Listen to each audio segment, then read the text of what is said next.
بڑھ جاتے ہیں۔ جہاں کچھ کام خیر میں اضافے کا باعث بنتے ہیں، وہاں کچھ چیزیں خیر سے محروم کرنے کا بھی باعث بنتی ہیں، جن میں اول درجے میں گناہ اور نافرمانی کے کام۔ عبداللہ بن عمر کہتے ہیں کہ رسول اللہ صلی اللہ علیہ وسلم متوجہ ہوئے اور فرمایا، اے مہاجرین کے گروہ، 5 آزمائشیں ہیں جن میں تم مبتلا ہوگے، اور میں اس بات سے اللہ کی پناہ چاہتا ہوں کہ تم ان کو پاؤ۔ نمبر 1، جب کسی قوم میں بدکاری عام ہو جاتی ہے اور وہ اعلانیہ اس کا ارتکاب کرتے ہیں تو ان میں طاعون اور مختلف بیماریاں جو ان کے اسلاف میں نہیں تھی پھیل جاتی ہیں، یعنی زنا کے نتیجے میں جس قوم میں یہ برائی عام ہو جاتی ہے تو پھر ان میں نئی نئی بیماریاں پھوٹ پڑتی ہیں۔ نمبر 2، جب وہ ناپ تول میں کمی کرتے ہیں تو انہیں قحط سالیاں، سخت تکلیفیں اور بادشاہوں کے ظلم دبوچ لیتے ہیں۔ نمبر 3، جب لوگ اپنے مال سے زکوٰۃ ادا کرنے سے رک جاتے ہیں تو آسمان سے بارش کا نزول بند ہو جاتا ہے، اگر چوپائے نہ ہوتے تو ان پر بارش نازل نہ ہوتی۔ نمبر 4، جب لوگ اللہ اور اس کے رسول کا عہد و پیمان توڑ دیتے ہیں تو اللہ ان پر دوسری قوموں میں سے دشمن مسلط کر دیتا ہے۔ یعنی جب قوم اجتماعی طور پر اللہ سے کوئی وعدہ کرتی ہے، جیسے پاکستان بناتے ہوئے لوگوں نے کہا تھا کہ پاکستان کا مطلب کیا، لا الہ الا اللہ، وہ تو رہ گیا پیچھے، اور کبھی نئے پاکستان کا نعرہ لگا اور کبھی کسی اور پاکستان کا، تو جو اصل مقصد تھا وہ کہاں گیا؟ توحید کی بجائے شرک عام ہونے لگا۔ تو یہ قوم جب اپنا وعدہ توڑ دیتی ہے تو پھر اللہ تعالیٰ اور قوموں کو ان پہ مسلط کر دے، وہ پھر اپنے فیصلے خود نہیں کرتی، دوسری قومیں ان کے فیصلے کرتی ہیں۔ نمبر 5، جب مسلمانوں کے حکمران اللہ کی کتاب کے مطابق فیصلہ نہیں کرتے اور اس کے نازل کردہ قوانین کو ترجیح نہیں دیتے تو اللہ تعالیٰ ان کو آپس میں لڑا دیتا ہے۔ یعنی جس قوم کے اندر اللہ کی کتاب کے مطابق فیصلہ نہیں ہوتا اور اللہ کے قانون کے مطابق فیصلہ نہیں ہوتا، یعنی مسلمان حکمران اس کو ترجیح نہیں دیتے اور چیزوں کو ترجیح دیتے ہیں، تو پھر ان کی آپس کی لڑائیاں شروع ہو جاتی ہیں، یعنی آپس میں ہی پھوٹ پڑ جاتی ہے۔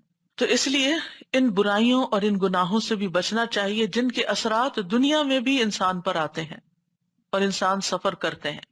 حسن بصری کہتے ہیں، اللہ کی قسم، بادل میں تمہارے لیے رزق ہے، لیکن تم اپنی غلطیوں اور اعمال کی وجہ سے اس سے محروم کر دیے جاتے ہو۔ وَفِي السَّمَاءِ رِزْقُكُمْ وَمَا تُوعَدُونَ، آسمان میں، آسمان سے مرادیاں بادل ہیں اور اس سے اوپر بھی ظاہر اللہ کے فیصلے ہیں، تو یہ رزق ہے تمہارے لیے، لیکن تم تک کیوں نہیں پہنچتا؟ کیونکہ تمہارے گناہوں نے آگے آڑ بنا لی۔ تو اس لیے استغفار جب انسان کرتا ہے، گناہوں سے توبہ کرتا ہے، تو اللہ سبحانہ وتعالیٰ وہ رکاوٹیں دور کر دیتا ہے اور رزق کی بارش ہونے لگتی ہے۔ پھر اسی طرح آپس کا لڑائی جھگڑا، چاہے ہسبینڈ وائف میں ہو، چاہے بچوں میں ہو، چاہے خاندان کے اندر ہو، چاہے کسی قوم کے اندر ہو، تو یہ جو باہمی لڑائیاں ہیں یہ بھی انسان کو خیر سے محروم کر دیتی ہیں۔ نبی صلی اللہ علیہ وسلم لیلۃ القدر کی خبر دینے کے لیے تشریف لائے کہ 2 مسلمان آپس میں جھگڑنے لگے۔ آپ نے فرمایا، میں تمہیں لیلۃ القدر بتانے کے لیے باہر آیا تھا، لیکن فلاں فلاں جھگڑ پڑے تو اس کی معرفت کو اٹھا لیا گیا، امید ہے کہ تمہارے لیے یہی بہتر ہوگا، لہٰذا اب تم اسے 9ویں، 7ویں اور 5ویں رات میں تلاش کرو، یعنی آخری عشرے میں۔ پھر اسی طرح سختی، جریر رضی اللہ عنہ کہتے ہیں کہ نبی صلی اللہ علیہ وسلم نے فرمایا، جس شخص کو نرم خوئی سے محروم کر دیا گیا وہ بھلائی سے محروم کر دیا جاتا ہے۔ سب سے پہلے زبان کی نرمی ہوتی ہے۔ آپ دیکھیں کہ بعض اوقات ہسبینڈ وائف کی لڑائی میں ایک خاموش ہے، ایک آہستہ بات کر رہا ہے، ایک تحمل سے بات کر رہا ہے، اور دوسرا انتہائی بدتمیزی اور بد اخلاقی سے بات کر رہا ہے اور کرتا ہی چلا جا رہا ہے، انتہائی ڈس ریسپیکٹفل۔ اب آپ خود سوچئے کس کو شر پہنچے گا؟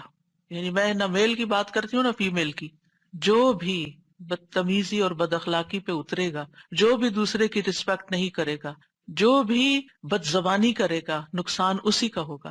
سب سے پہلے تو یہ کہ ان پیار کے رشتوں میں آپ دیکھیں، ہسبینڈ وائف کا رشتہ ایک پیار کا رشتہ ہوتا ہے، جب آپ اپنے پیارے رشتے میں بدتمیزی کرنے لگتے ہیں تو کیا آپ پیار حاصل کر سکتے ہیں؟ کیا آپ خیر پا سکتے ہیں؟ 2 دوست ہوں، اگر ایک دوست دوسرے پہ چڑھائی کرتا، ہر بات پہ لڑائی، تو وہ کب تک آپ کو برداشت کرے گا؟ وہ آپ کو چھوڑ دے گا۔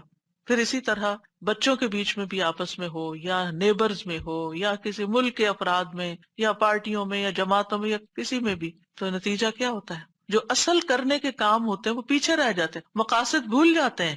یعنی مثلاً آپ نے کوئی جوائنٹ وینچر شروع کیا دینی اداروں میں، مسجدوں میں، اسلامک سینٹرز میں، آپ نے کوئی مل جل کے ایز اے ٹیم ایک پروجیکٹ شروع کیا اور پھر آپس میں آپ لڑ پڑے، پروجیکٹ کیسے پورا ہوگا؟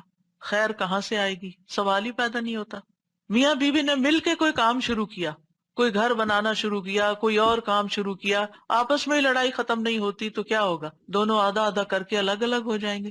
تو سب سے پہلے ہمیں جس چیز کو، اور خصوصاً نبی صلی اللہ علیہ وسلم نے عورتوں کو جس بات کی تلقین کی تھی وہ کیا تھی؟ آپ نے فرمایا میں نے عورتوں کی اکثریت کو جہنم میں دیکھا ہے. تو کہا گیا کہ کیا وہ ہماری مائیں بہنیں نہیں ہیں؟ فرمایا کہ وہ شوہر کی ناشکری ہوتی ہیں، یعنی جو کچھ وہ ان کو دیتا ہے اس پر وہ شکر گزار نہیں ہوتی، کبھی خوش راضی نہیں ہوتی. اور دوسری بات، زبان کا غلط استعمال کرتی ہیں، زبان کا غلط استعمال. اور اگر دیکھا جائے تو اوور آل ہم خواتین ایک تو بولتی زیادہ ہیں، اور جو بولتا زیادہ ہے وہ غلطی بھی زیادہ کرتا ہے. اور پھر اس بولنے میں ہم بعض اوقات حد کراس کر جاتے ہیں، چاہے بچوں کے ساتھ ہم بول رہے ہوں، چاہے ہسبینڈ کے ساتھ، چاہے کسی اور کے ساتھ. تو یہ ہمارا ٹیسٹ ہے، یعنی ہم خواتین کا ایک امتحان ہے کہ ہم اپنی زبان کو کنٹرول میں رکھیں. اور میں نے دیکھا ہے کہ جو خواتین سمجھدار ہوتی ہیں اور حکمت ہوتی ہیں، وہ مشکل سے مشکل وقت میں، کل ہی مجھے کوئی بتا رہا تھا کہ ان کی والدہ بہت پڑھی لکھی تو نہیں تھی لیکن شدید غصے والی بھی تھی. جو ہی ان کو غصہ آتا تو ان کی آنکھیں بھی بعض اوقات لال ہو جاتی تھی، لیکن وہ ایک لفظ زبان سے نہیں نکالتی تھی، وہ الگ ہو جاتی اور جا کے نماز شروع کر دیتی. وَاسْتَعِینُوا بِالصَّبْرِ وَالصَّلَاةِ، اللہ سے مدد مانگنا مشکل ترین حالات میں، کیونکہ آپ جتنا بولتے جاتے ہیں نا اتنا اپنی عزت کو لوز کرتے جاتے ہیں، اپنے مقام سے یوں سمجھے کہ نیچے کو گرنا شروع ہو گئے، انسانوں کی نگاہ میں بھی اور اللہ کی نگاہ میں بھی. تو حاصل کچھ بھی نہ ہو، ہر خیر سے آپ محروم ہو گئے، جو خیر آپ کو ملنی تھی وہ آپ سے چھنتی چلی گئی. تو اس لیے نبی صلی اللہ علیہ وسلم نے فرمایا من یحرم الرفق یحرم الخیر، جو نرم خوئی سے، نرم کلام سے، نرم رویے سے، نرم معاملے سے محروم ہوا، ہر خیر سے محروم ہو گیا. پھر کیا پایا؟ اور پھر ناشکرا پن نعمتوں کو ختم کر دیتا ہے، قدر نہ کرنا دوسروں کی. اللہ تعالیٰ سورۃ النحل میں فرماتے ہیں اور اللہ نے ایک بستی کی مثال بیان کی جو امن والی، اطمینان والی تھی، یعنی اس کے اندر بڑی خیر تھی، پرسکون تھے وہ لوگ. اس کے پاس اس کا رزق کھلا ہر جگہ سے آ رہا تھا، ہر طرف سے رزق کی بھرمار تھی. تو اس بستی والوں نے اللہ کی نعمتوں کی ناشکری کی تو اللہ نے اسے بھوک اور خوف کا لباس پہنا دیا، اس کے بدلے جو وہ کیا کرتے تھے، یعنی ناشکری کے بدلے. یعنی کہاں یہ کہ ہر طرف سے رزق آتا تھا. قوم سبا کی مثال آپ کے سامنے، ان کے پاس ہر طرح کی نعمتیں تھی لیکن ناشکری کی تو سب کچھ چھن گیا، کھنڈر ہو گئے گھر بار، اور ان کے لوگ دنیا بھر میں تتر بتر ہو گئے. اور اب محاورے کے طور پہ بولتے تھے کہ ایسے تتر بتر ہوئے جیسے قوم سبا ہوئی تھی، یعنی کسی خاندان کے اندر کوئی اختلاف فساد ہوتا تو اس کی وجہ سے وہ یہ مثال دیا کرتے تھے، ضرب المثل بن گئے. تو اس لیے ان چیزوں سے بچنے کی بھی ضرورت ہے جو انسان کو خیر اور بھلائی سے محروم کر دیتی ہیں.